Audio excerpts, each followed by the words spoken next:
மேகதாது அணை கட்டுறது தொடர்பாக தமிழ்நாடு அரசு மார்ச் 4ஆம் தேதி 2026ஆம் ஆண்டு அன்றைக்கு எழுதின கடிதத்துல கேட்டுக்கிட்டபடி மாநிலங்களுக்கு இடையிலான நதிநீர் தாவா சட்டம் 1956 பிரிவு 4 கீழ அந்த அடிப்படையில புதிய நடுவர் மன்றம் அமைக்க வேண்டும் என ஒன்றிய அரசை இப்பேரவை வலியுறுத்துகிறது அப்படிங்கறத என்னுடைய பெயரில் கொடுக்கப்பட்டிருக்கக்கூடிய அந்த திருத்தத்தை சேர்க்க வேண்டும் என்று உங்களை நான் கேட்டுக்கொள்கின்றேன். மாண்புமிகு எதிர்க்கட்சி தலைவர் அவர்கள் பேசும்போது அரசின் தனி தீர்மானத்தில் ஒரு கருத்தை சேர்க்க கோரியுள்ளார். அது குறித்து கீழ்கண்ட கருத்தினை பேரவைக்கு தெரிவிக்க விரும்புகிறேன். மேகதாது பிரச்சினை சம்பந்தமாக எனது தலைமையில் 26/5/2026 அன்று மேகதாது பிரச்சினைக்காக பிரத்யேகமாக தனி நடுவர் மன்றம் அமைப்பது குறித்து சட்ட வல்லுநர்களுடன் கலந்தாலோசித்து தனி நடுவர் மன்றம் அமைக்க ஏற்கனவே தேவையான சட்ட நடவடிக்கைகள் எடுக்கப்பட்டு வருகின்றன.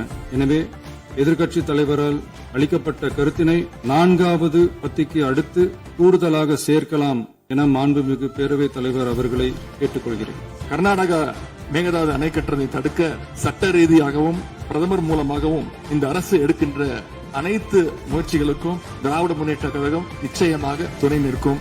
மேகதாது அணை கட்ட முயற்சிக்கக்கூடிய கர்நாடக அரசை நாம அனைவரும் சேர்ந்து ஒற்றுமையாக இருந்து தடுத்து நிறுத்துவோம் என்று கூறி இந்த தீர்மானத்திற்கு எங்களுடைய முழு ஆதரவை நாங்கள் தெரிவித்துக் கொள்கின்றோம்.